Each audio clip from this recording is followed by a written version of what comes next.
yeah, just to okay, cool. So just to give a bit of kind of background as to what we're doing with the summer workshop series. Essentially, it's going to be a 6-part series, and we are going to be focusing on kind of all the different elements that I think artists and art practitioners need to know in order to build a sustainable career within the industry. So this is the first one. I hope everyone's going to be joining all the others. And yeah, today we're going to be looking at doing kind of an overarching view of the local art industry, not only in South Africa, but actually kind of looking at the continent, and then also looking kind of at the global industry and how that works. And then we've got Bongeka from VANSA, who's going to be presenting online, and she's going to be looking at kind of understanding more specific practices and protocols. Just to introduce myself to those who don't know, that I think I know most of you. So I'm Julia, I'm the founder of Art School Africa. And yeah, I'm really excited to be here today. Thank you so much for joining us. Also, just before we get started, I want to thank Mpilo, who is not here. But yeah, just to Mpilo and 16 Leritoli, to Everard Reed, and to VANSA for collaborating with us on this workshop series. And then just to Coca-Cola Penbev and to Stab, who are our sponsors. Okay, so just a bit of background to our speakers. I'm sure Bongeka will introduce herself when she does her part of the presentation. This is just a short write-up on me. Not too important, so I'm not going to go through it in detail, but just a bit of background. So I've got experience kind of in the museum world, having interns at Zaxmaka in the early stages of my career, and then working at Norval Foundation for 2 years. And then I started my master's, which was kind of the springboard for Art School Africa. And I've kind of been running the organization for the last 2 years. And yeah, I'm also have an advisory firm called Buchanan and Co. Cool. So just an outline of what we're going to be doing today. So I'm going to be focusing on kind of outlining the art industry. I'm wondering if we must share the presentation on it as well on your laptop. Can everyone on there see, or I worry they can't have. Do I do a screen share here? Yeah. Do you have it open on your thing? Yeah. Give us 2 seconds, everyone. So I'm just going to share this one here so that everyone can see. Yeah. I think then they can see a clearer picture of what it's going to look like.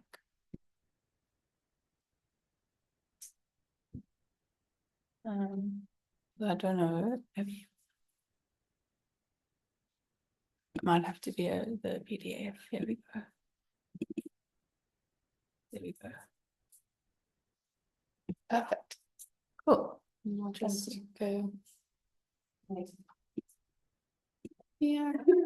Okay, cool. So I'm just going to do kind of a broad introduction of where kind of contemporary art from Africa is at the moment, on a global scale. I'm then going to look at the international ecosystem, and kind of flesh that out, like kind of traditional model of how the art industry works. We're then going to look at the art world, which is always like quite an interesting term, but outside of the Western canon. And then, yeah, look more closely into kind of art ecosystems on our continent and how that kind of is different to how structures would maybe operate in America or in the UK, as examples. So I'll kind of speak, and then we'll do a quick Q&A, and then Bongeka will probably start around 11:15, and then do a Q&A after that. Cool. So navigating the local art industry. So just a bit of background, and Raman, those in the room, you're so welcome to chip in at any point. Like, let's keep it very relaxed and informal. We're a small crew here. But yeah, just a bit of kind of like a very broad overview of where things are at the moment. I guess kind of in the last decade, we've seen a huge increase in the interest of art from Africa and artists from the continent and the diaspora. I've used an example of Judy Moretu's artwork here, which sold in 2023 for, I'm going to tell you guys now, I've got the stat here, 10.7 million in 2023, which is a huge amount. And I think it's just incredible to kind of see the prices that artists are reaching in auction. We've got lots of new private and public art institutions in the picture here. I've got Norval Foundation, but I mean, we've got Marco, we've got Palais de l'Homme. There's so many examples of exciting new spaces opening on the continent. We've got an increasing number of educational centers and platforms. So in the picture here, I've got 32 Degrees East, which is an art center in Uganda, run by Tisa Bahana. They're doing incredible work. And I mean, this is just one example of so many of these. We've got African curators who are increasingly being invited to curate exhibitions overseas. Kani Sila is a really good example. She recently did the Liverpool Biennale. And then, of course, we've kind of got the ongoing discussion about kind of restitution of art and artifacts from Africa, which kind of seems to just keep growing and gaining momentum, which is really lovely to see. I just want to backtrack a little bit. So the reason that we are doing this workshop, I guess, and this discussion today is because we believe that the artists in our community and in various other communities have so much potential to succeed and to go massive. And I think talent is definitely not something that we're lacking in South Africa and in other parts of our continent. But I think it's really important that people understand who the different role players are within the space that they're operating. So I guess today we kind of are just wanting to make sure that the artists and the art practitioners within our community can feel empowered and informed when they kind of are navigating the space, which can often be quite tricky. I also just wanted to ask in the room, out of all you guys, yeah, it would be interesting to get a bit of context as to how involved everyone is, like within the art space, or you know, like, are you an artist, or just because I haven't chatted to you yet? Yeah, I'm William from Joburg. I moved to Cape Town last year in April. Okay. And then I involved with the television artist program. Okay. Yeah, so I think that's how I'm growing as an artist, because I've been able to exhibit some space in Cape Town. Amazing. Made a few sales, so yeah, Okay. there's some growth. Cool. Yeah, Okay. this year, was part of the release with Lakers 2024. Okay. So yeah, things are Happening. Sounds very exciting. Slowly. Okay, cool. Do you want to maybe let us know? I know you were telling me briefly what you do. It sounds really cool. Maybe you can share a bit more. I'm not only an artist and creative. I work in the film industry, but I've always been drawn to art. I recently just started an NPO, but it's not registered yet. It's called Patch Art, which will help local artists getting their art forward, and then also making an exhibition online so that it's easy for them to get their work exhibited, and also it's easy for them to show, showcase their work. Very cool work. Yeah. And maybe for the rest of you, I don't know if you want to kind of expand a bit on your kind of experience with the art industry. I know most of you, I know you don't necessarily work within it, but kind of maybe your perception, or perhaps you go first. I'm Poppy, and I work more as retail, fashion retail. I'm personally rituals sometimes, which is really fun. For me, art has been much more of a personal journey. I've always wanted to understand more about the industry as a whole and how artists find their time again. African art is so empowering. There's no lack of talent, it's just about finding its position on the kind of map. And I just want to be on that journey and see it grow and watch it expand throughout the world. Amazing. There you go. Who's that? Hey, how are you? Welcome. Thank you. Come and join us. Very cool. Maybe the guys online can also just like comment as to kind of what is it that you do within the arts? Are you curious? Are you an artist? Are you a collector, a curator? It would just be interesting for us to know kind of the audience that we're speaking to today. Okay, cool. And then just to also kind of clarify, I mean, I think everyone here will know this already, but I'm just going to recap it because I know this is something that I kind of struggled with when I started out. But just to kind of separate the terms contemporary art with capitals and then contemporary art without capitals. So from my understanding, contemporary art without capitals is referring to work produced by living artists. And then contemporary art with capitals, I think Pascal Bonzu had a really nice description of this, but he described it as forms of practice that should hold a mirror to society at large. So it's kind of a movement that originated in the early 20th century, aiming to reflect society's complexities. So I think like it's always important to kind of differentiate between those two. It may be very obvious to some of us, but I think just nice to recap on. I also just want to highlight the complexities around the term contemporary African art. I think it's obviously a very broad term, and I think it's quite tricky at times because obviously Africa is a huge continent and it's really hard to kind of like plug everyone under one umbrella.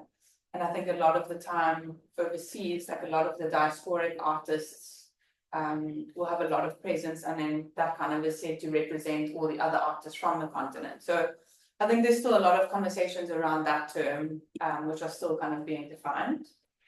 And then yeah, just I like Akwi's definition here of contemporary African art being kind of a network of positions, affiliations, strategies, and philosophies that represent a multiplicity of cultural traditions and archives. I think that's like a really nice way to put it. Okay, cool. So we're going to look here at the global contemporary art ecosystem. This is a model from Art Tactic, and I thought it's interesting to look at it because this is kind of like, I'm going to go very high line time, and we've got limited time, so I'm going to really just touch the surface. But I wanted to just outline kind of your kind of very traditional contemporary art ecosystem model. Essentially, you've got 4 key sections within this industry. So you've got supply, which is where the work comes from, or where new works are discovered. You've got intermediaries, which are platforms that take the art to consumers. So that's like your auctions, fairs, curators, online platforms. You've then got your enablers. So the enablers, I guess, are facilitators of making everything happen. So they facilitate the production, the distribution, and appreciation of art. Welcome. Thanks, Gina. Yeah, and then you've got your demand, which is your customers. So it's kind of like a basic supply and demand, and then you've got in between the intermediaries and enablers. I'm happy to share this presentation with everyone afterwards, for those who want.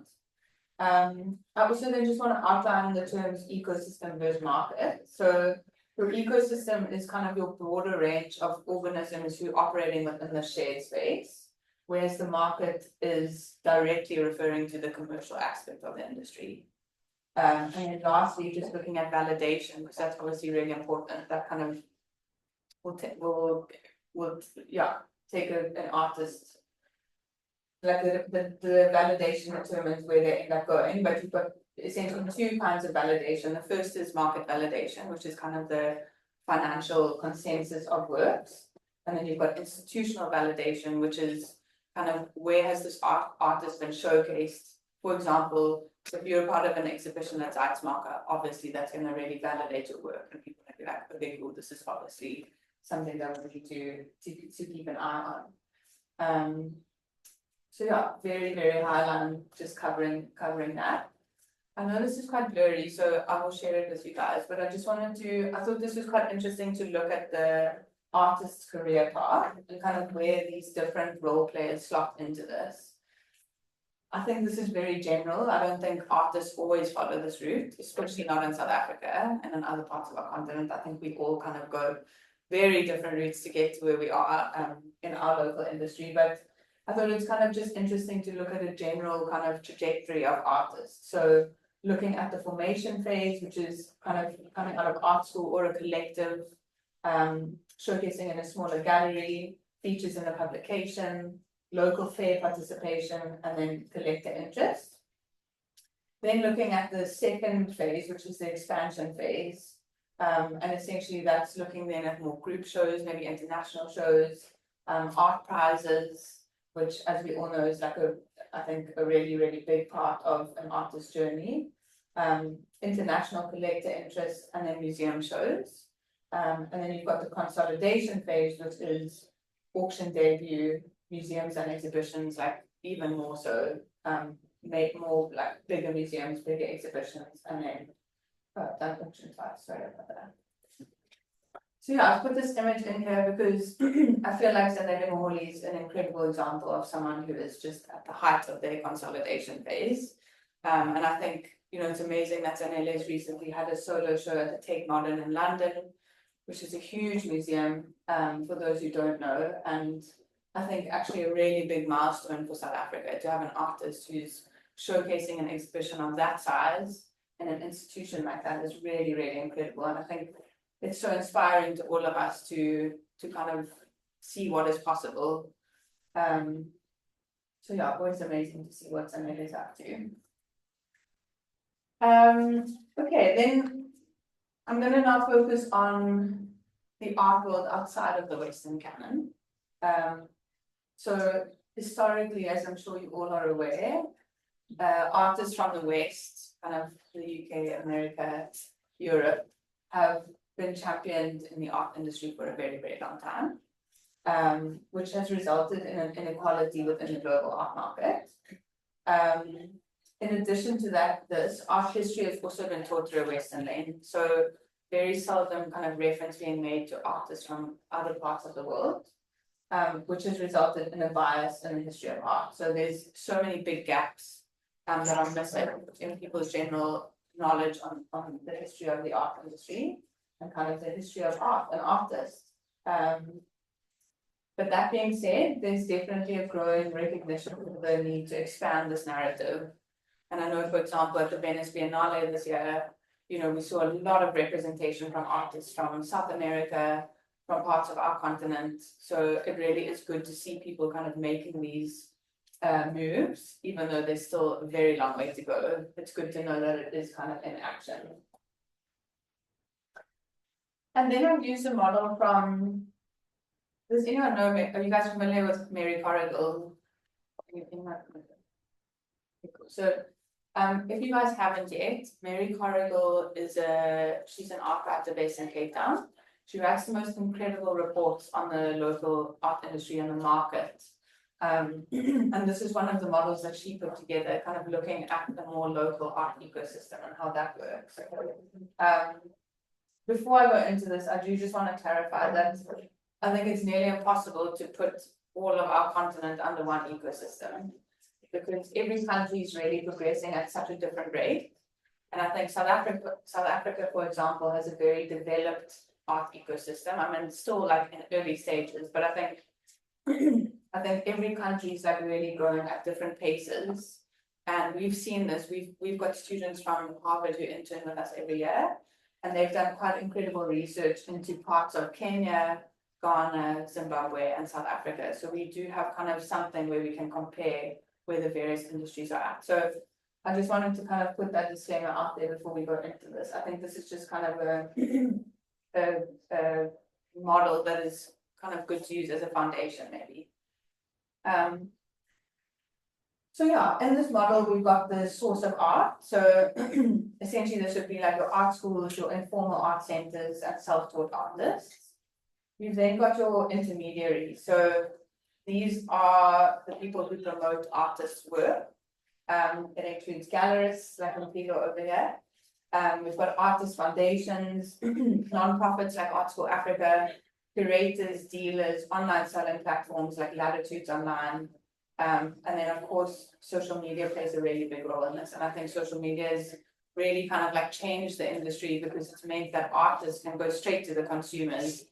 A lot of the time without kind of the middleman, which is really interesting, and I think has like shifted things around in in an interesting way. And then I think one of the biggest differentiators is this idea of artist collectives. Is anyone have part of an artist collective? No.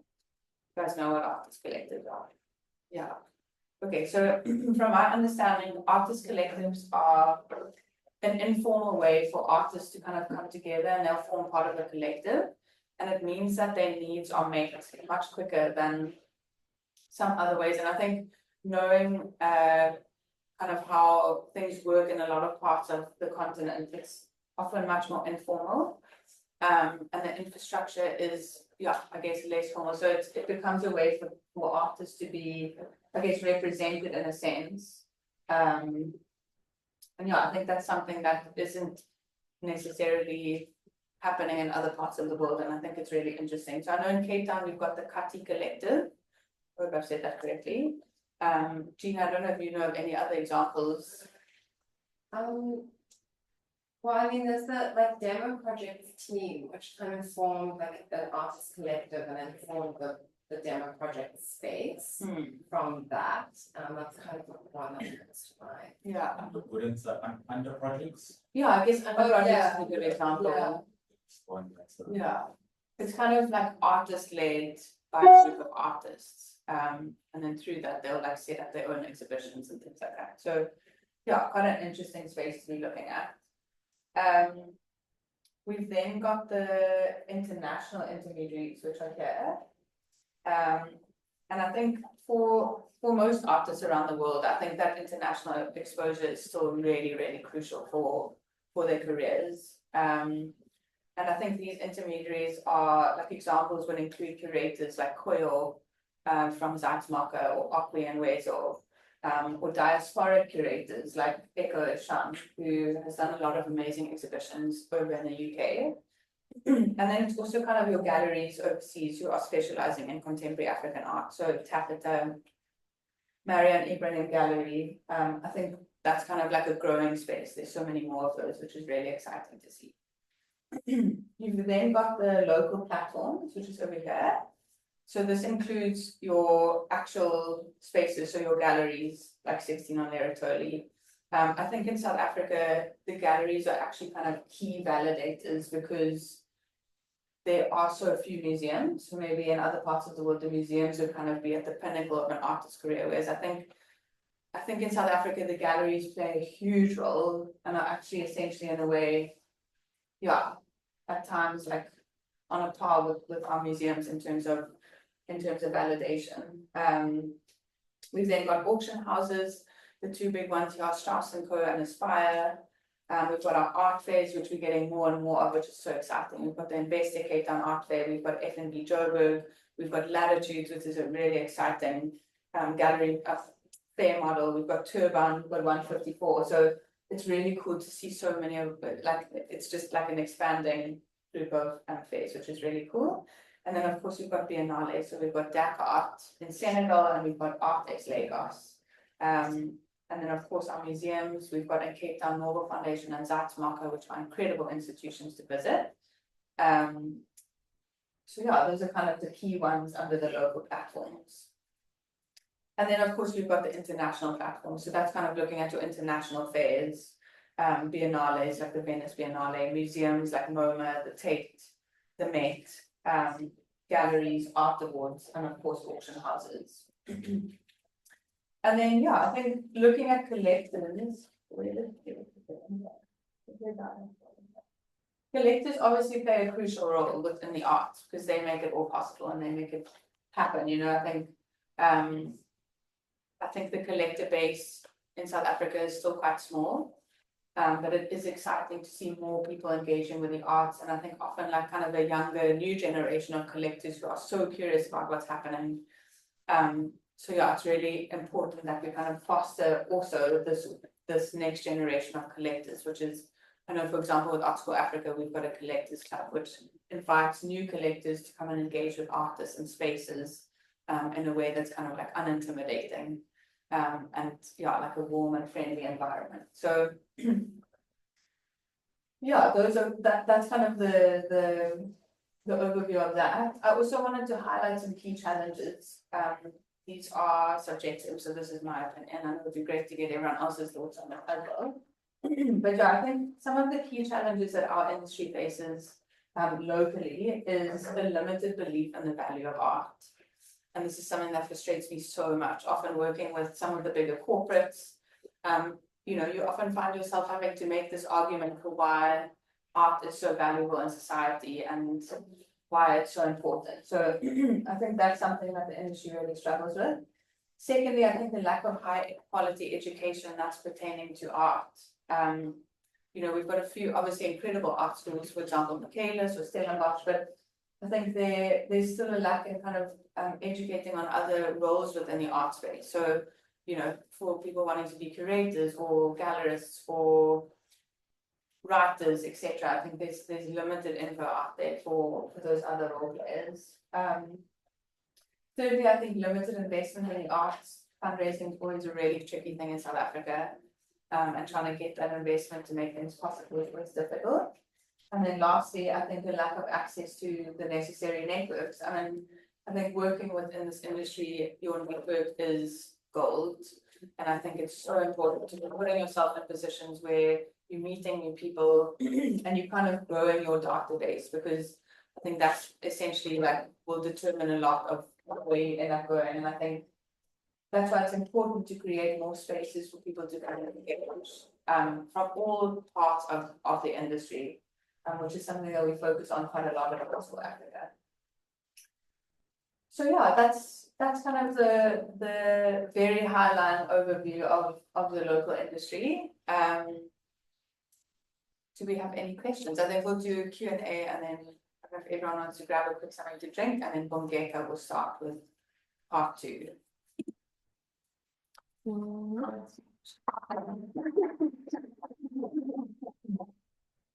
have a question. Yes. Kind of about the challenges that you listed. I'm just interested in your experience, because obviously if people are contacting you, they have an interest in arts in South Africa. But then you're still having to sort of like carve out that space or sort of like assuage their like, I don't know, fears. Like how do you approach that when you've already been invited in, but then there's still that like barrier? Yeah, I guess I think we just need more spaces for people to engage with other people, because I think that's where you kind of get to have a better understanding of how things work. Yeah, I don't know if you can like flesh your question out of it a bit more so that I can have a better understanding.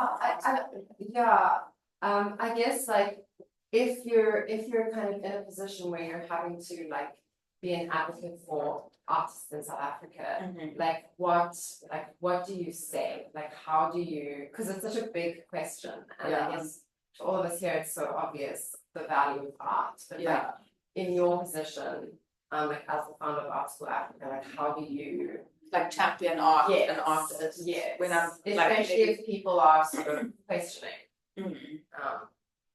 Yeah, it's such a tricky one. I've actually recently been in a situation where I've had to really kind of like push for why art is valuable and why it's important to be like showcasing local artists. And I think I guess it's about speaking the language of the person that you're engaging with. So if I'm speaking to someone who knows nothing about art and is maybe in a more corporate environment, they're thinking numbers.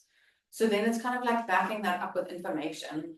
And I mean, we constantly are researching about what's happening in the market, you know, what's happening with our artists from here.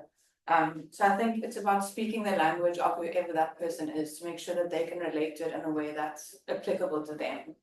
Because I think, as you said, for us, it's so obvious why it's valuable. So obvious to us, like the role that art can play in society. But for a lot of people, it's not like that. It's like a nicety. And I don't think they quite understand also where contemporary African art is at in the global sphere, because if you think about it, I mean, our artists are really performing so well. So I think what I do is... You can say about I'll say the name of what it is, that you're working with the big corporate at the moment that she's trying to do some exhibition with, and you've like gone back and forth with them to be like, listen, they had a certain amount of budgets, and then they came back, they're like, no, actually, like, this is our shit. You're like, no, like, you need to, you just basically get win that situation. So I'm just saying. Yeah, that's like very, very fresh on my mind. And I think that's important to also acknowledge that people work within different industries, and I think, obviously not everyone's going to know about what's happening and, what's happening with various artists. So yeah, in summary, I think it's about speaking, whoever that is, speaking their language and making sure that they can relate to it, and kind of backing up the argument with a lot of like research and information. Yeah. Which is why we do our reports as well. Like everything that we do is based on research, like intense research. And I think there's a lot of value in that. Being able to kind of actually refer to a statistic or a quote or an interview. Hope that answers the question. Cool. Ashreya? For artists starting out, how would you advise them on like collectives, joining a collective, or is there a chance for artists just to get together and create their own collective? What would you suggest, or how, and also how to join? If I was an artist, I think artists are so brave, honestly, I'm just gonna put that out there. But yeah, I think for collectives, from what I understand, like a lot of the time it's very organic. It's a group of friends who are all artists, they have something that ties them together, and that's kind of how the collectives form. So I think the nice thing about a collective is that anyone can do it. You can decide, cool, I've got these 5 friends, I'm gonna form this collective. And then it just forms like something that's, a little bit like more official and outside of just yourself. You then become a group and you kind of represent each other, which I think is there's a lot of power in that. If that is something that you're thinking of, then I would definitely recommend going to sit with someone like maybe Aksha, I think, who's part of the Kati collective. I hope I'm saying that correctly. I might be butchering how they say that. And going to sit with him and ask him like, what was your process of forming this? How did it work when you did it? I think I'm like a big advocate for asking people and asking advice and just getting as much info as you can on things. If that's helpful. Cool. Any other questions? Welcome. Is there anything on there? We got any questions from the Zoom online participants? Hi, I do. Should I just unmute and ask? Yes, please. Oh, okay. Hi, everyone that I can see and everyone that I can't see. I'm Vanessa. So I've recently left one industry, and then now I'm switching into the arts industry, which is why I decided to just join in on this call, because actually the entire sessions, because I feel like it's extremely informative for me right now. I think my question is, and it's just a link that I'm missing, because I'm self-taught at the moment, right? When you follow the traditional route of going to art school and graduating, is there a form of, are there internships given to students, not just based on, for example, running museums or anything like that, but actually in practicing? So are there internships provided to, I don't know, graduates, or are there specific opportunities, provided to them? Because I think I'm just trying to understand that, because in other industries, you obviously get your work integrated learning programs, and then you can graduate, and that's basically how you build your career. So with the arts, and I like what you said earlier on, that it's different for everyone, but is there a commonality with how you build your career? I just want to clarify, is this specifically as an artist, like focusing on artists, like practice? Yes. Okay, cool. Yeah, I personally, if I were an artist, I think the route that I would go is to go in an artist studio. And I mean, we've got some incredible artist studios in South Africa. If you think of someone like Ishan Adams, or I know William Kentridge has a huge studio, or I think there's examples of art, or Ati Patraruga. we've got a lot of artists that have studios with a lot of people who are working in there and assisting them in making their works. And I honestly think that must be one of the most valuable things as an artist, because you kind of get insight into not only that artist's practice, but also their day to day and what it takes to kind of be an artist, work like practicing within the industry. And I think in order to do that, it's really about kind of like reaching out where you can, dropping a CV, and seeing who's needing extra hands. I'm sure a lot of people are needing extra hands a lot of the time.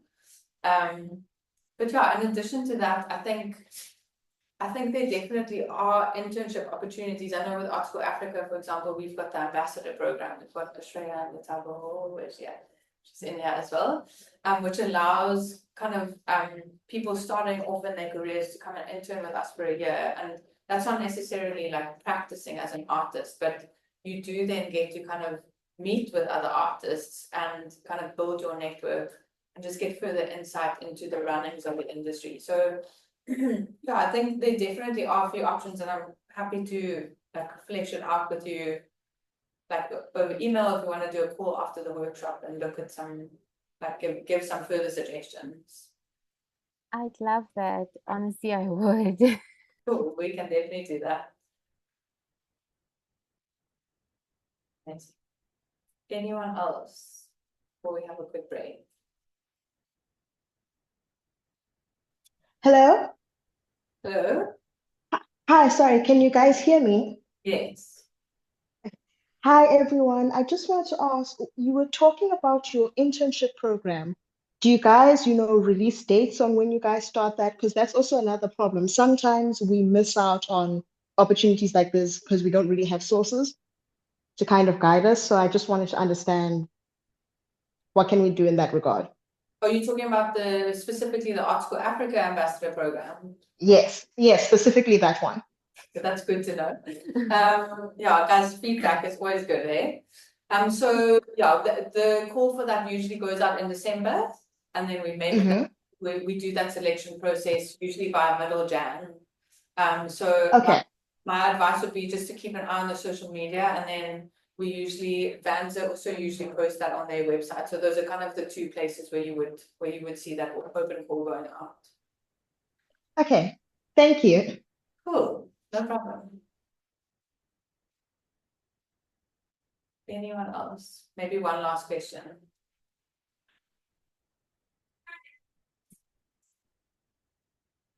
Okay, I think we're good. Awesome. Okay, guys, we're gonna do a quick, literally a 5-minute break. So if anyone wants to grab a water or a drink or run to the loo, which is outside here. And then Bongeka is gonna get started with part 2.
Oh.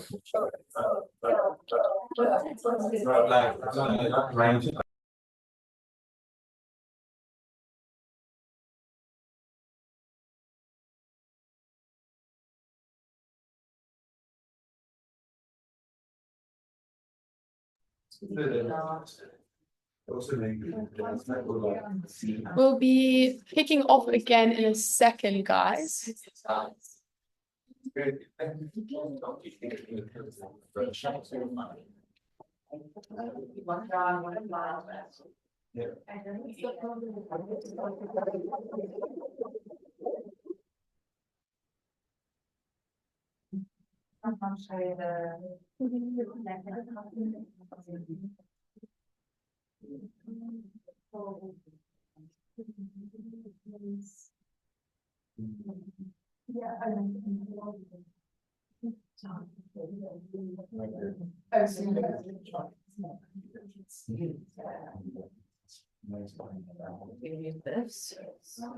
Sorry guys, nearly up and running.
There we go. Oh, I don't want to be on.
There.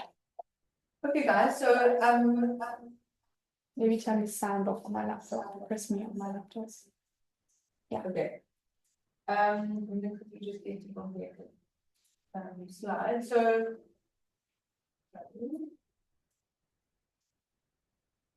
okay. So we are very lucky today to have Bongeka with us. So Bongeka is the works with VANSA. She'll probably give you a little bit more background about her. She is dialing in from KwaZulu-Natal, which is why she's online. But yeah, Bongeka, welcome and thank you so much for being here today as a speaker. We're really excited to hear from you. And I'm going to hand it over to you now. Thank you so much. Hello, everyone. I hope you can hear me. Please let me know if you can. Can I get some thumbs up if everyone can hear me? Am I good in the room? Okay, great. Hi, everyone. My name is Bongeka, as Julia mentioned, and I am from VANSA. So VANSA is the Visual Arts Network of South Africa, and I currently sit on the board.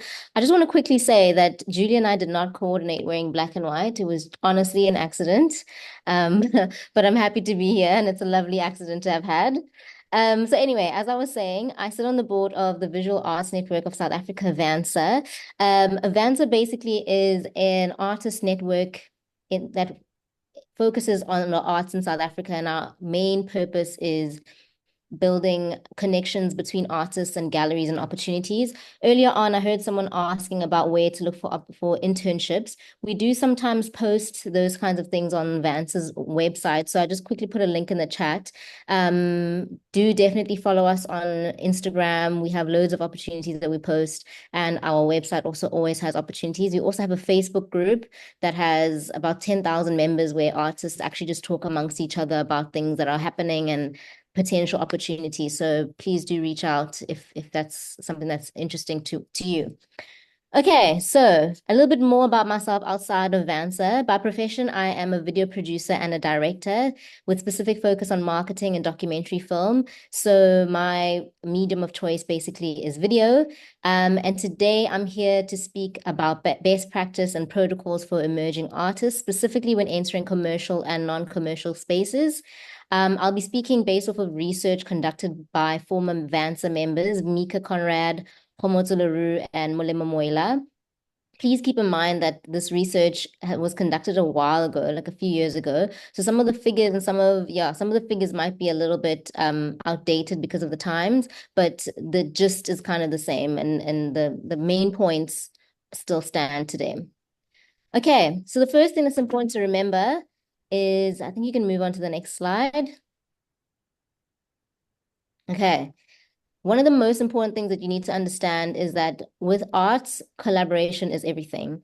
Everyone needs to collaborate on all things. So from gallerists, installers, administrators, to you as the artists, you all need to come together and make the industry as vibrant as possible. No man is an island. So, you know, when you create something or you try to build relationships with people, keep in mind that there's a person on the other end and they also have their own KPIs. I hate to use like jargon from like work, but everyone has a thing that they're trying to achieve. So collaboration is key. Obviously, don't undercut yourself, but yes, be as collaborative as possible where it is necessary, and try build relationships where you can. So it's important to remember the difference between commercial and non-commercial spaces. So this is what I'm going to speak to quite a bit throughout my presentation. The difference is pretty much, I mean, I would say self-explanatory. It's basically money. So non-commercial spaces aim for public benefit rather than profit, whereas commercial spaces prioritize profit and selling artwork. Within both spaces, it is crucial for you to have a contract. Now, contracts aren't actually best practices in South Africa. A lot of people kind of make verbal agreements, which is okay, but you might find yourself in quite a pickle later on because you don't have anything in writing. Now, when I say have something in writing or have a contract, I don't necessarily mean that you need to have this big legal document that's pages and pages and pages. It can still be informal, but just make sure that you have something in writing that is clear on what is expected from you, what is expected from the other person, when payments are due, due dates, transport, all that kind of stuff. It doesn't have to be anything like, I mean, incredibly long and tedious. It can be really short and sweet. And you can write it up yourself, sign it, and then have the other person sign it. And for me, I have an app on my phone called Adobe Scan. So if you don't have the app, definitely download it and then use that. All you have to do is just take a photo with your phone and it scans it like a document. And then you now have a digital copy of whatever it is that you two have agreed. Remember, with contracts, they are not signed on concrete, so they can change and you are welcome to update it as times go by. I highly recommend that you revisit any contract that you have with any other artist or a gallery or a museum or whatever it is. Review it after maybe a year or two and see if it's still relevant for the relationship that you're trying to build with the gallery or the museum or whoever it is at the time. Okay, so we can move on to the next slide, and we're going to talk now about commercial spaces, non-commercial spaces. Okay, so I'm going to speak a little bit about, I'm going to start introducing non-commercial spaces first, what they are and what they look like. So non-commercial spaces are publicly funded spaces or events, and they should have documents available for you to see exactly what their policies are in relation to exhibitions and events, how they pay you, if they pay you at all, because obviously it's a non-profit space, so they might not pay you. So they need to have that kind of information publicly available. If it's not on their website, for example, you should be able to email them and ask them. This is in the event that you are looking for a non-commercial space. So an example of a non-commercial space would be like a museum, an exhibition, a curated exhibition, festivals, performances, and like artist-run spaces. Non-commercial spaces are usually also NPOs and NPCs. You don't really need, for the purpose of this conversation, you don't really need to know the difference between NPOs and NPCs. It's basically the way that they are registered and who they report to, but you don't really need to know that right now. And even with non-commercial spaces, contract is so important. In your contract, you need to know and make sure you are clear on the expectations, including roles and responsibilities of each party. Identify the dates, the location, the title of the event, as well as the expiry of the agreement. No agreement goes on forever and ever and ever. You have to have an expiry date. You need to have the full names and details of your artwork. If you are giving them 5 nguni pots, you must have a list of what they are, what they look like, and how to take care of them. That is so important as well. You have to specify the amount and date by which payment and fees can be expected, if there are any. Again, you will have to speak to the museum, let's say, to find out if they do pay. And if they don't, specify that in your contract. You need to include timelines for the delivery of your artwork and all supporting materials. Clear reference to media announcements, responsibilities of each party with regards to the media.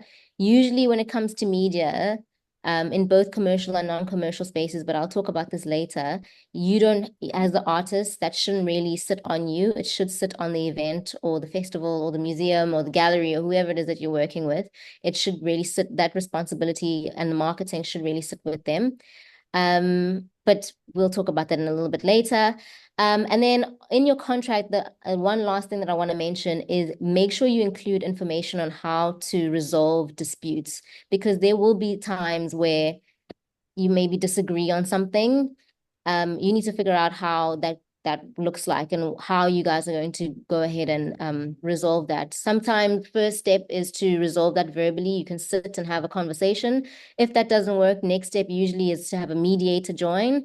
If that doesn't work, then you have to go the legal route. I mean, try avoid the legal route as much as possible because it is quite expensive and tedious, but I mean, circumstances are all different, so you just never know. But it is really important for you to have that in your contract to say, if there is a dispute, how do we amicably reach a resolution? Okay, next, I'm going to talk on costs. So if, let's say, you're working with an event, they ideally should cover all the costs of the exhibition, including promotional costs, opening, and other receptions. That is, let's say you're working with an event and they have an exhibition in Durban and they have an exhibition in Cape Town and an exhibition in Johannesburg. They should cover the cost to transport your work throughout all those cities, and to pay for the installation of your exhibition or of your artwork in all those different cities. How the costs are arrived at should be negotiated between the two of you. If, let's say, they are a non-profit and they really don't have a high budget, but you really want your work there, the two of you can have a conversation as to how you can get there. Any costs to the artist should definitely be negotiated by the artist and the event space in advance. You shouldn't be surprised on the day of that you now owe X amount of money. You should have had that conversation way before and have agreed to. And it should ideally be in your contract, which is why I say it's so important to have something in writing, because surprises come up and it's the worst, especially if it's something that you haven't budgeted for. So you need to know ideally what you're going to be exhibiting and creating before you do any work so that you can quote correctly. If, let's say, you are a multi-dimensional, that's the wrong word, but if you're an artist that works with different mediums, so you do paintings and you also do illustrations and you also do pottery, it needs to be clear that for this particular event or exhibition, you are going to be doing paintings. And this is what it's going to look like. You need to be very clear how much that's going to cost. And just basically, you need to just be open and everyone needs to know what's going on beforehand. When it comes to payment, artists should be paid a fee for the use of their artwork in curated, non-selling public exhibitions and fees should be prioritized when those exhibitions and those events fundraise. The amount that they pay you will most likely be a lot less than if, let's say, you are working with a commercial space. Non-commercial spaces tend to have much smaller budgets, so they can't afford the same that you would get maybe in a paying gallery.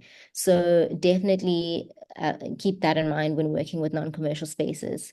As an artist, you are also entitled to set the conditions for the reproduction of images of your artwork. So let's say, for example, you have work in a museum and they want to take maybe a picture of your work and they put in a flyer as part of marketing. It's up to you as the artist to say yes or no. They can't just take your artwork and print 100 copies of it for marketing purposes without letting you know.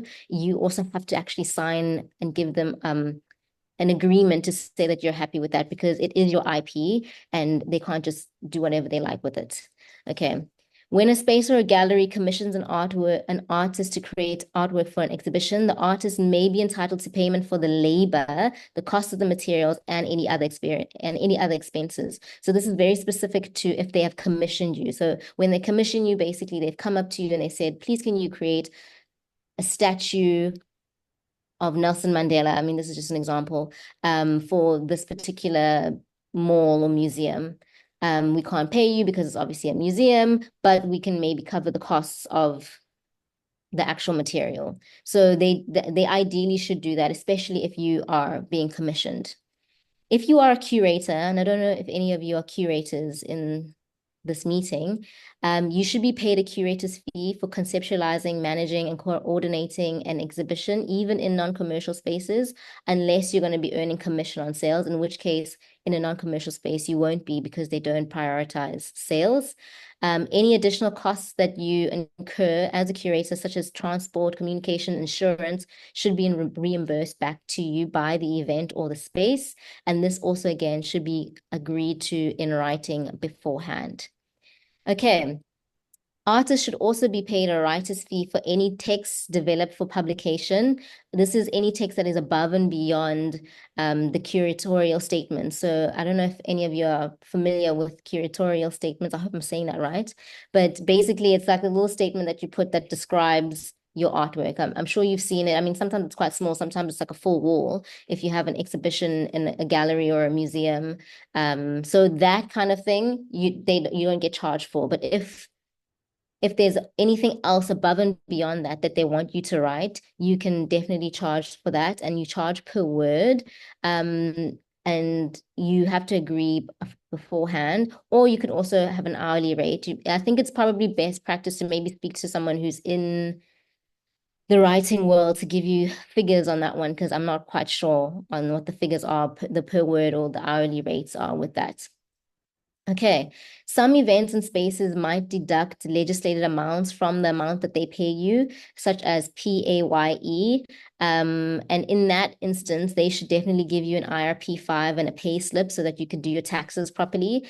So another thing that artists tend to forget about is SARS. SARS is always watching you. And if you are not diligent, at some point, even if you think you've gotten away with it, they will catch you. So I think it is best for you to just make sure that you are on your P's and Q's on that one. And you make sure that you submit your taxes and you have all the correct documents for your taxes. Definitely speak to a tax practitioner to help you with that. I'm not the best person to speak to with regards to that. Okay, when it comes to transport, yes, sorry, I just read Stephanie's comment there. Yes, I'll definitely share this with everyone. This is actually coming from a document that was created by VANSA, and it's available in all 11 South African languages. So I'll give the link to Julia and she will forward it to you. It's quite a hefty document and there's a lot of information there. So what I'm talking about today is literally just such a quick summary, but there's a lot of information there and it's so useful, and you definitely will have access to that. Okay. I'm going to talk quickly also about our transport. Should a space or an event or an organizer ask you to create something for them, or they ask for your artwork to be showcased in their space, they should be liable for the freight and transit insurance of your artworks to and from the event space. And in cases of long distance travel for large and heavy works, they should also cover all those costs. So for smaller works, let's say you have smaller paintings, for example, you as the practitioner can cover those costs, especially if it's not a very long distance. But again, if let's say I am in Durban right now and someone in Johannesburg commissions or wants to use some of my artwork, they would have to pay for that. You should provide detailed packaging instructions so that it can assist the event and the organizers to know how to handle carefully your artwork, especially if it's leaving the city. You should pack it yourself and then send it, but you should also give them very specific packing instructions for when they return it to make sure that your artwork doesn't get damaged or hurt. And if you need to travel with your artwork, ideally you need to speak with the event or the organizers to ensure that they pay for your flights and your accommodation. Okay, so that's kind of the gist of non-commercial spaces. In summary, everything should be in writing. They should pay ideally for a lot of the stuff, so transit, packaging, but obviously everything is negotiable. You guys will have to sit beforehand and make an agreement, especially because their mandate isn't to make money, so their budget is quite low. So do definitely keep that in mind when you're having conversations with non-commercial spaces. But they are great spaces to be in, especially if it's like, let's say, a museum and you like to work. I mean, I know for myself, I really enjoy history. So museums are spaces that I would want to go into. So just keep that in mind for when you're planning your artist career. What space makes the most sense for you? Is it a commercial space or is it a non-commercial space? Depending on your medium and also depending on what your motivation is. Is it to make money or is it to get your art out there? Okay. So I'm going to talk now on commercial spaces. So within commercial spaces, there are a lot of different relationships and a lot of different dynamics.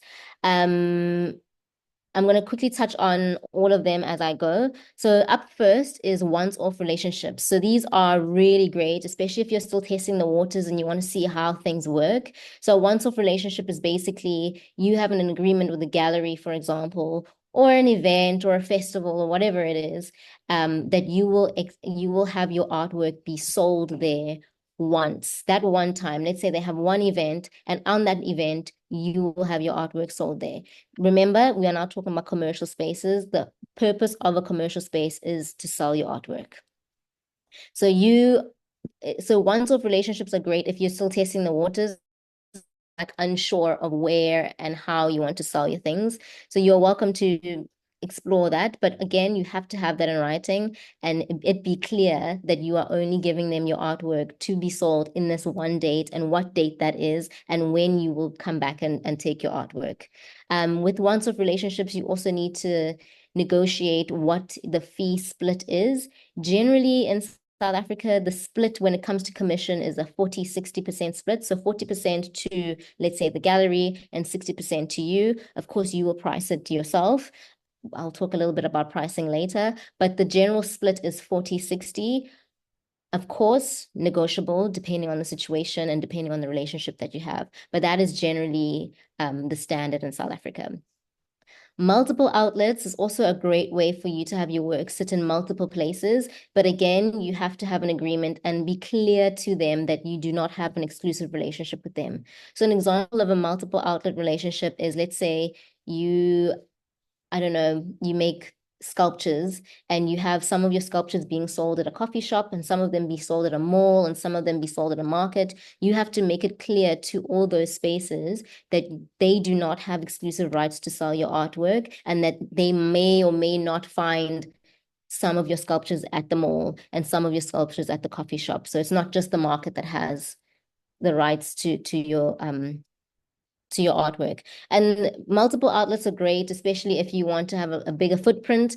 The only downside with multiple outlets is that sometimes they can have very different audiences. So you might do really well in one place and not so well in another, but it's all up to you. Okay. And the commission with multiple outlets is usually a lot lower than that of galleries where you have like an exclusive relationship. So instead of a 40/60, it might be 30/70 or 20/80, but again, very negotiable. Another option that you have is selling on the internet. So works sold online and you can sell them by yourself, or you can put them on a website. There are websites that sell art, and they may be subject to the same arrangement as galleries in real life. So specifically with relation to commission. So usually it's still a 40/60 commission split, but again, negotiable. But it is very much in best interest for you as the artist and the galleries to establish that their website is secure and that your IP is not going to get stolen. So for example, if you sell prints, you don't want to put your stuff on a website where someone else can just literally download your print and then print it out themselves and go sell it at a gallery as if it's their own work. You need to make sure that whatever website you are on is a website where people cannot steal your work. And that's, I think, the biggest issue with the internet. As wonderful as it is, you can sell your artwork from the comfort of your home and have it be sold all over the world, but it can also be stolen very easily. So you need to make sure that you're working with a website that is reputable, and that ensures that your intellectual property is not going to be infringed. They need to also tell you or show you whether people are able to access your artwork and download it. And also they need to ensure that you are properly attributed on their site, and they're not going to say that it's their work when it actually isn't. Okay.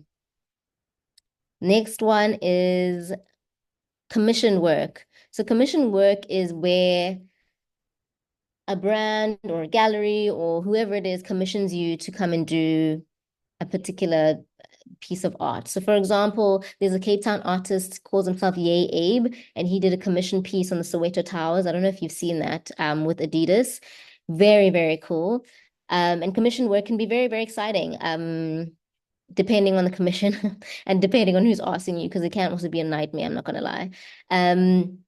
But yeah, it can be really, really cool, but you must ensure that you agree to all the terms and conditions beforehand, and it's clear on what is expected of you. Things like a description of the artwork that they want needs to be communicated ahead of time, a full cost breakdown, because obviously if they've commissioned you to create something, they're commissioning you from ground zero. Like you basically have nothing and you're creating something. So it must be clear what the costs are going to be, and also the stages of inspection. So for example, if you're a Yay Abe, for example, and you're working with a brand and they want you to do this huge mural for Adidas, you need to be clear on how much that's going to cost, and there has to be stages of inspection to make sure that you and whoever's commissioned you on the same page.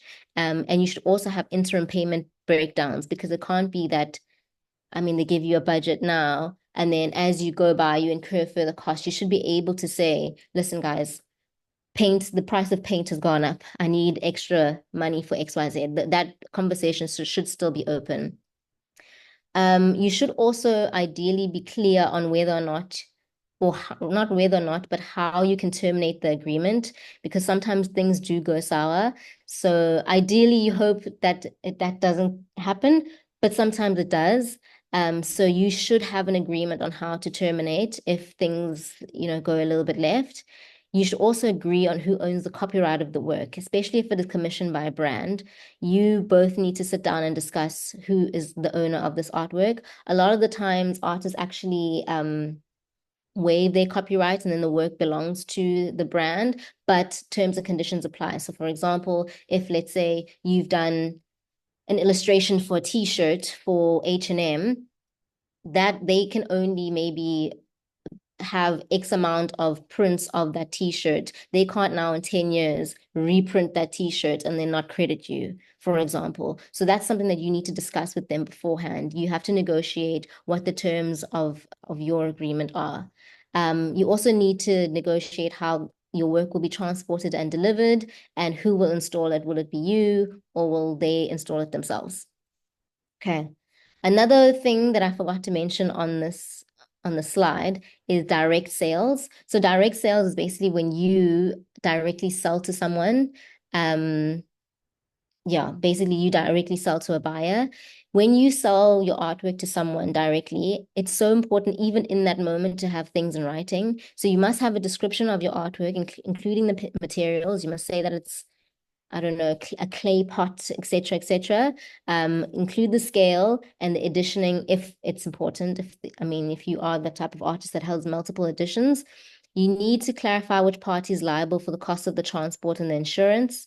And you also need to clarify whether, let's say your artwork is a painting, you need to clarify that your painting is sold framed or unframed, because sometimes when you sell, let's say you sell on Facebook, and then someone buys your artwork, and then you come and you deliver it and it's unframed, and then they have like a heart attack because they expected it framed, or maybe it was framed in the picture that you posted on the internet. So definitely make sure that you clarify that when you are selling your artwork directly to people, and also clarify when you will deliver your artwork, and also maybe exchange contact details and addresses if they are willing. So that if, let's say, for example, in the future, you want to do a huge exhibition of all the artwork that you've done in the past, you still have those people's contact details, and you could reach out to them to ask if you could maybe loan the artwork for a short amount of time for a particular exhibition. That is also definitely something that you could do. Okay, consignment, the last one. So consignment is probably one of the most common selling arrangements. It's basically an exclusive agreement with commercial galleries. That's very popular here in South Africa. It doesn't mean that that gallery is the owner of the artwork. You still own your own artwork, but it just means that they are the ones who sell it, and they are the agent for you and your art. I'll constantly reiterate, everything needs to be in writing, especially in agreement relating to exclusivity, commissions, accounting, costs and expenses, and disputes. If there's any change to the terms, the artist and the gallery should be able to negotiate whatever changes need to be had. So when something is consigned, you need to agree what the commission is with the gallery. Like I said, the 40-60 split is usually the standard practice in South Africa. You also need to agree with how they are going to pay you. Will they pay you in cash? Will they pay you on what date? Do they pay you at the end once you've sold all your artwork? What's the story? You guys need to have an agreement on how that looks like. And you also need to have an agreement on the period in which you are going to be consigned. So are you going to be consigned for a year? Is it 2 years? Is it 6 months? Is it just one event? That kind of thing. Okay. And it's very important for you to reassess your relationship from time to time. Sorry, I hope you can't hear my dad just like close the door so loudly. Jeez, when you're presenting from home, anything can happen. But anyway, okay, let's keep going. So the principal service of a gallery is to sell your artwork. And because they want to sell your work, they could also additionally add services like holding regular in-house exhibitions, managing all promotional requirements, pursuing sales outside of the gallery to public and private sector, cultivating collectors and corporate clients. They usually do have their own list of potential clients. They should do, at least. And they should also protect your legal rights, including copyrights and any activities related to artwork consigned to or sold through or promoted by the gallery. They should collaborate with you on any competitions or grants that you want to run in the gallery. And they should also definitely record on their side any artwork that has been sold or put on loan. Basically, they need to keep up to date with where your artwork is sitting. You can't give a gallery your work and then they kind of just sit there and don't have written agreements on where your things are, because that's how things get lost. Also, the important thing with a gallery, especially when you have a consignment agreement, is they should not expect to be exclusive with you outside of their territory of operations. So if they operate specifically in South Africa, and then you want to sell something in Zambia, they cannot expect to be your agent in Zambia. Of course, you can have a conversation with them if they have a footprint in that other country, and you have a great relationship with them. They could then potentially represent you, but they do not have the exclusive rights to represent you in places outside of what you guys have agreed to in terms of territory. And between you and the gallery, or the consignment, you need to agree on what is best practice or what is the best way to promote your artwork. and what the frequency is. Are exhibitions the best way to promote your artwork? Is a video documentary the best way to do it? Should you be on top billing? Should there be flyers? Is it a poster? Like, what's the story? You guys need to have an agreement with that, and they ideally should cover the cost of marketing. It shouldn't really fall on you. They also need to have a duty of care to ensure that your artwork is taken care of and not broken. And if there are any breaks or anything like that, you guys should have an agreement on how that is managed. So let's say, for example, you have a sculpture and it cracks a little bit, they should call you immediately when they see that crack, and you should be able to come in and decide on how to fix it. If it cannot be fixed, then you should be able to take it back. Yeah, especially if it's something that cannot be sold anymore, you should really take it back. And ideally, the gallery should have insurance as well, and you should be able to claim from that insurance. Okay, can we go to the next slide? Thank you. Okay, pricing, everyone's favorite topic. So I'm going to speak specifically to pricing and commissions within a gallery, and then just pricing in general. So with regards to galleries, you should agree on a retail price between the two of you. It should be clear to both you and the art and the gallery what the pricing is, and also whether or not it's up to you to frame, let's say it's a painting, who covers the cost of framing, because some galleries have very specific ways that they like to display their artwork. So let's say, for example, you work with a gallery where everything is framed with a white frame or a gold frame. It's up to them then to cover the cost of that if they have something of that nature. And they need to include that in the price. But you, of course, need to discuss that together. Galleries cannot increase the sales commission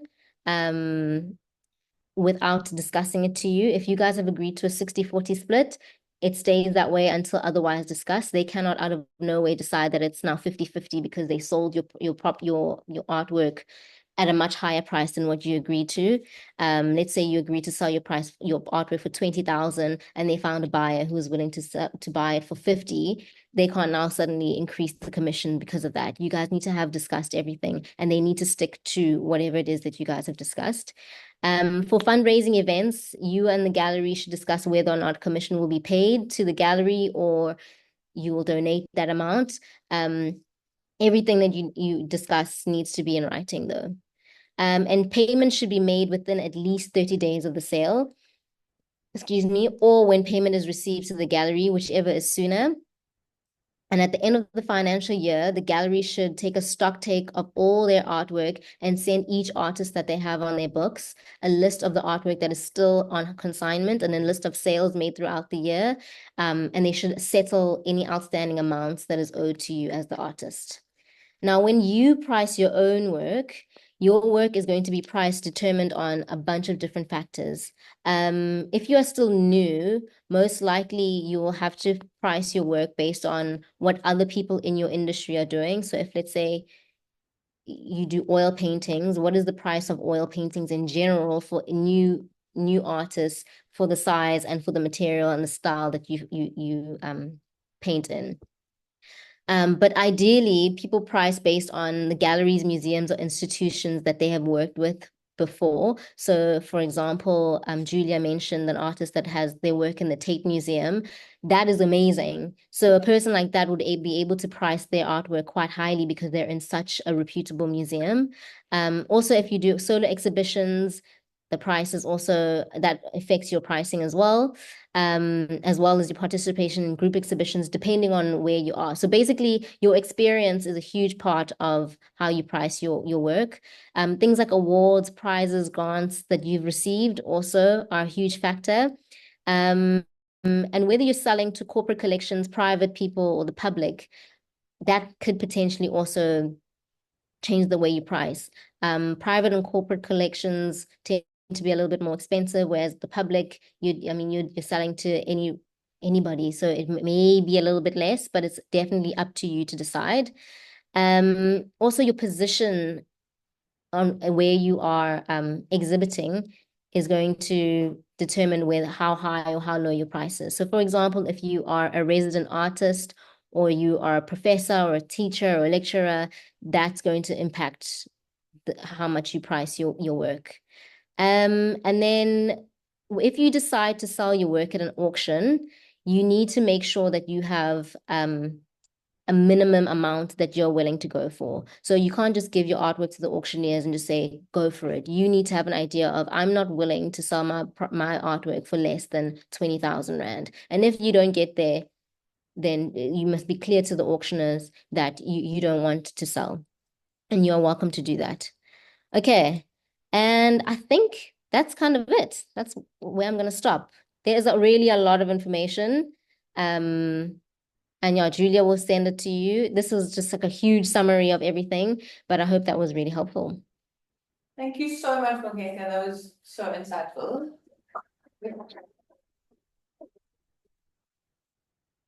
that was really incredible, and I think so many handy tips for everyone. So thank you so much for your time and I know that report is from a while ago, so thank you so much for kind of going back to that and pulling out references from there.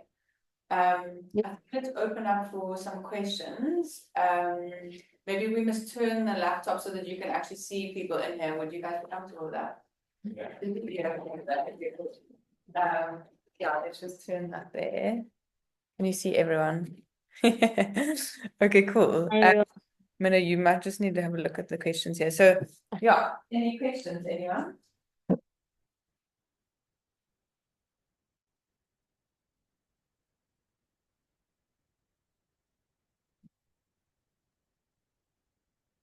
So you guys, there's a lot of go for it.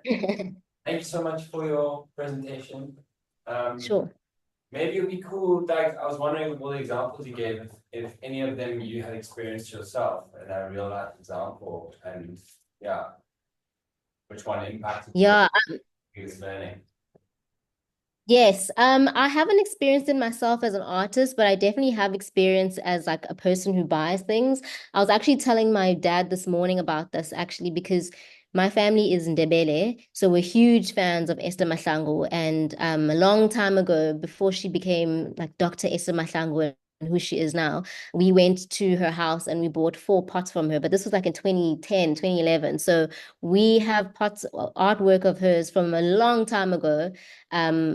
But we have like no like proof that it was from her because she didn't give us a receipt or anything. We literally just bought them like we were buying apples and we just kind of left. So even if we wanted to like resell the work, we could never because we just don't know. So I always say this to myself, like if I'm going to sell any of my artwork, I need to make sure that I have. But this is also depending on whether or not you want to make art your business. If you want to make art your business and you want artwork that is going to increase maybe in value and you can maybe resell it later, it's important to have paperwork to track that artwork and to authenticate it so that if it does hit the resale, what's that word? The resale industry, that it is actually verifiable and it is not a bunch of like fakes running around, for example. So yeah, that's just one of my experiences. And with regards to contracts, do you ever use ChatGPT or anything like that to help? I personally have never used ChatGPT for a contract, but I'm sure you can. As long as you understand what you've written down, then absolutely. But I think sometimes people get contracts a little bit wrong because everyone thinks that contracts need to be this really long legal jargon, and sometimes in certain instances absolutely it does, but it can also really just be a written agreement between the two of you and then you sign it as long as you have something in writing. Number one. But yeah, if you want to use ChatGPT, absolutely, as long as you and whoever is in agreement with you understands what the agreements are. I like to call them disagreements. So that's the only time you actually really look back at any of the disagreements. So I think it's very important to actually have that and have that insight of, obviously when things are going well, you sign a contract, you don't look at it, but when things are going pear-shaped, that's where you start really kind of getting to the fine combing, and sometimes that's a little too late. So it's always been very important to actually understand that this is for when we are going to disagree. So, and have that in your mind and then actually make those provisions for that. Yeah, and I guess you have to think worst case scenario, even though your mind, like I think at the beginning with various opportunities, especially when you're just starting out, like it's so exciting that you don't really think about what is the worst possible situation that could happen here. So I think going into it, even though it doesn't sound like great to do, you really do need to think like what is the worst case scenario, and then ensure that you've kind of got yourself covered for that within your contract. I have a question. So hi.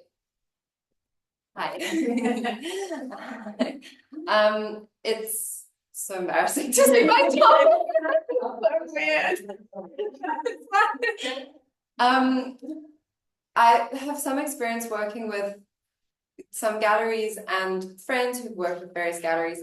And there is so much that happens like without written agreements. And it's like incredibly scary and frustrating. And I guess like I wish that as artists we were empowered enough in the industry to like make those demands. But often, I mean, it feels like the galleries kind of pull the strings, especially in terms of like making money off art. And I guess my question is like, do you have any advice for approaching those sorts of conversations with galleries who are, I guess, like evasive about kind of contractual talks? And ideally, we wouldn't have to enter into relationships with galleries that are evasive, but it's the reality. So yeah, I wondered if you had any tips. Yeah, I mean, that's a very good question. I think for me, with regards to like having these tough conversations, for me personally, it became like a confidence thing. I think it was practice makes perfect. And I was also like always with, oh, I don't know, I don't want them to not like me. But at the end of the day, this is your work, right? And you need to protect yourself. And trust me, they are doing everything in their power to protect themselves. So you should absolutely do that as well. And keep that in mind when you're speaking with, let's say, galleries, for example. And you also need to have a honest conversation with yourself as to where you draw your line. Are you willing to then work with someone who is evading these conversations? If you're at a point in your artist journey where you are not willing to do that, you need to also communicate with them and say, listen, in the kindest way, of course, I need to have written confirmation on what it is that is expected out of me. I need a contract. If we do not have a contract, I cannot continue this relationship. And you need to be willing to also walk away. Because I think sometimes with artists, we want so badly to work with a gallery or an exhibition or something that we're willing to just take whatever. But you need to put your foot down and be willing to walk away, and actually walk away if it is necessary. Because yeah, they really will take you for a ride. Yeah. Yeah, thanks. Cool. Is there anyone online that maybe wants to ask something?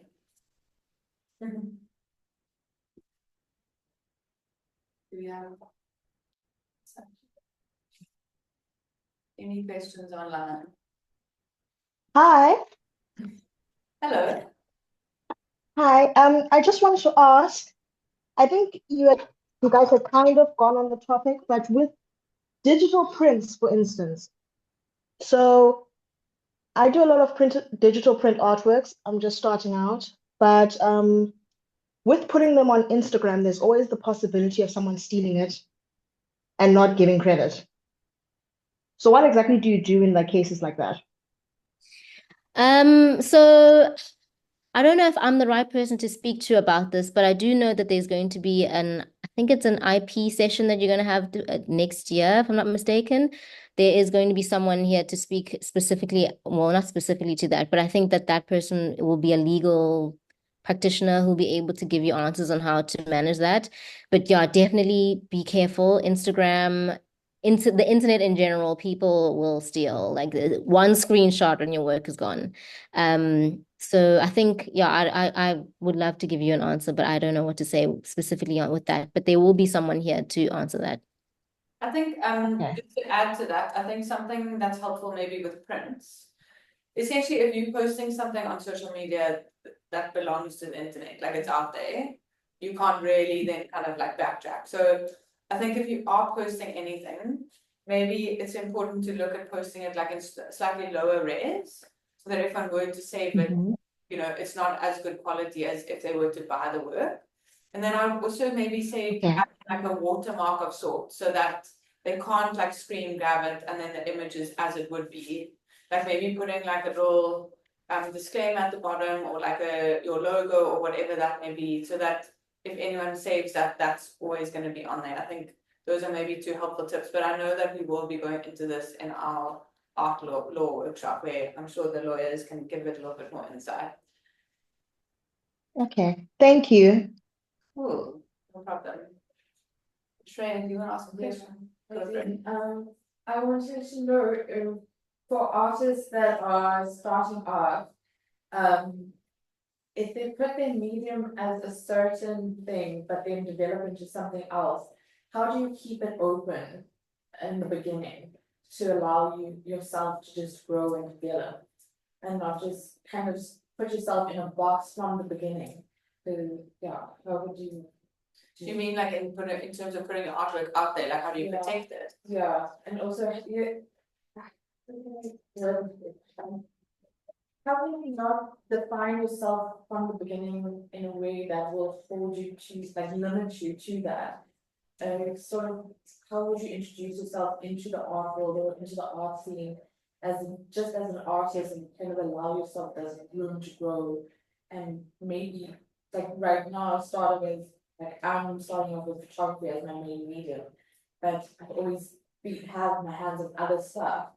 I don't know what the future might hold for me, but I want to keep it open. So how would you advise? Yeah, Bongeka, I don't know if you want to answer that first. Sure. I think language is important. So maybe the way that you describe yourself, you could describe yourself as a multidisciplinary artist. And then maybe right now you're taking photos. So the work that you are outputting currently is photography, but when you describe yourself, you'll say multidisciplinary artist. Also, a lot of times when you do work, people ask you to describe yourself, and in that time you can redefine yourself. Yeah, I don't know. What else? What do you think, Julia? I think, and this is maybe like broader for anyone who's working in the art space, I think naturally in this industry and with all creative industries, you kind of like dabble here and then you dabble there. Like I think it's very rare that someone's just got one straight line that they follow. That being said, I think there's a very fine line between kind of exploring different kinds of creativity, but also having a focus while you do it. So I think while you do whatever it is that you're doing, I think it is important to kind of like make sure that you are, as Bongeka said, like clearly communicating that. And then when you then transitioning into something else, I think it is all about how you communicate things, you know. And if you look at like an artist like Queasy, I don't know how many of you are familiar with Queasy. Like Queasy is a visual artist, a DJ, performance artist. So there's like a lot happening there, but I think Queasy communicates that in a really cool way. And I think like the one will feed into the other. So it becomes kind of like one broader practice, which is a nice way to look at it. I think someone like Richard Neasy is also a really cool example. You know, he is in essence a fashion designer, but has recently branched into becoming a visual artist and had a huge solo at Southern Guild. So I think there's definitely like it's normal to transition from one into the other. I think it is just like how you communicate that. And I think whatever you do to like do that to an utmost base, rather than like touching here and touching here and touching here, like really kind of put your all into it, and make sure that everything can kind of work together as a broader practice. If that makes sense. Yeah. I have another. Yeah, go for it. If for artists coming in as well, while they're still trying to figure out who they are as an artist, but they want to still be involved in the arts world, things like VANSA and latitudes, even like Oscar Africa, getting involved in stuff like that. How does one do that when their CV is so just what they've studied and their own work? The lack of experience. How does that artist get into a scene to like that? Yeah, I think making sure that you're using the available resources. VANSA is, I mean, one of the best resources that we have in this country, with so many opportunities on there. You know, Arts for Africa obviously also highlights certain opportunities. And then I think it really is about the networking. Like, I know I've said this before, but there is so much value in making sure that you are going to exhibition openings, you're going to various talks and workshops, you're going to whatever it may be, and making sure that you kind of are putting yourself out there, engaging with new people, because that's essentially how opportunities come up. I know for me, like, it's out of discussions with people at various events that amazing things have come out of that. So I think often it is hard because you obviously have to put yourself out there. And for those of us who are maybe a bit more introverted, like, that's maybe sometimes daunting. But unfortunately, I think that is such a crucial part of, you know, kind of entering this industry and starting to build your career. Bongeka, I don't know if you want to add on to that. Yeah, no, totally agree. I think networking is crucial. And definitely look on VANSA's website or our socials. We post stuff all the time. Some of them are things that you need experience for, but every now and then we do have things that are for entry-level emerging artists. Also, there are quite a lot of programs worldwide and some in South Africa where they look specifically for emerging artists and they try to kind of help them, you know, get experience. So keep a lookout for those types of things. Networking is important. And I hate when people say this, but volunteering is also really important. The reason why I hate it is because, like, in this economy, who can just volunteer? But if you do have the ability to do so, definitely volunteer where you can. Okay, cool. I think maybe we can do one more question. Anyone online? Last chance. I think I would just like to add on to the emphasis of the networking. I think it's extremely important. I mean the fact that we're having this workshop series here has come from a whole lot of different networking elements. And I mean, us as a gallery, for example, we've got an amazing partnership with Everard Reed. And that came from myself and my brother being at an exhibition, having a talk with Charles, and then from there, we were able to develop that partnership. And through that partnership, we were able to meet Julia, because she also had a talk at Africa, Art School Africa talk. That was the first one. No, that was the first one. So that's where we met, and that's how we kind of created this series. So I think that as we were both saying, so it's extremely important to actually really be out there and attend events like this, and attend exhibition openings and museum openings, and really kind of don't be scared to get engaged in conversations with people. Not every single conversation is going to have something that flourishes, but sometimes it's a matter of time. Sometimes it's like you meet someone at this place, and then 6 months later you guys are working together or something, or opportunities. So I think that the networking is extremely important. It's so true, yeah. And I think we're kind of building on that. I think it's such a weird thing to think of networking like as a thing, but we've got one of our knowledge shares on the website on Arts for Africa. I've done like a very quick kind of video on networking and how to kind of like follow up once you've met people. Because I think it's really important that once you do make these connections, it's then up to you to make sure that you are following up and reconnecting and making sure that there are various touch points, especially if there is someone in particular that you've really been wanting to kind of like maybe work with or do a collaboration with. So yeah, I think in that, like, also the follow-ups are really important. I mean, it's such an interesting industry. There really are incredible people and such talented people. So I think initially it can seem quite daunting, but once you kind of like just put yourself out there and meet the people, then yeah, there's some really fascinating minds. Yeah,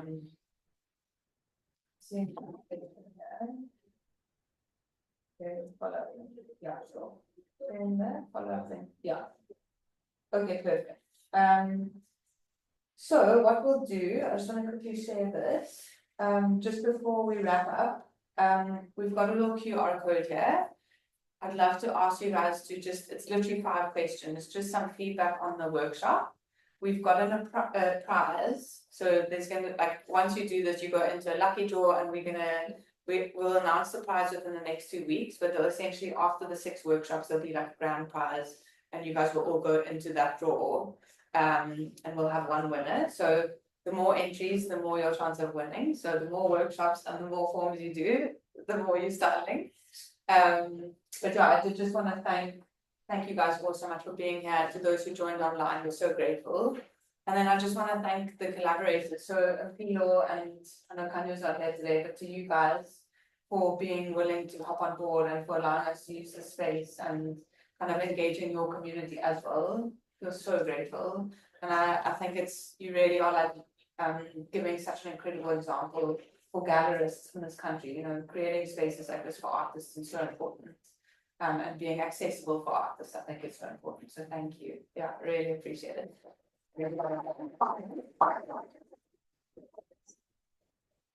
Yeah, and then also to Bongeka and to the VANSA team.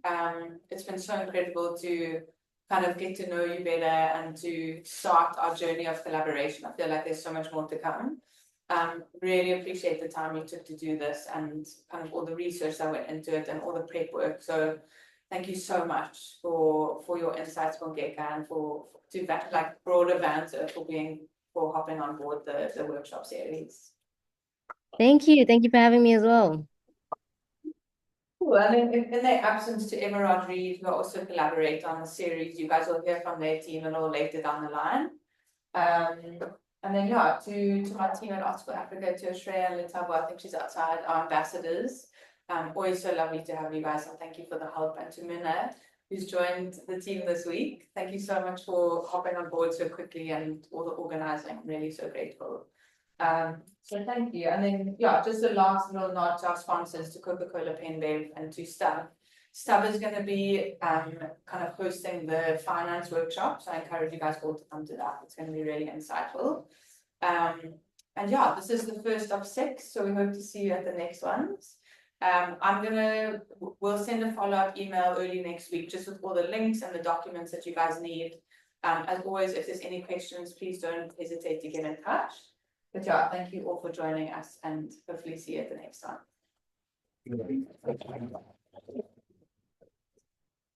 Bye.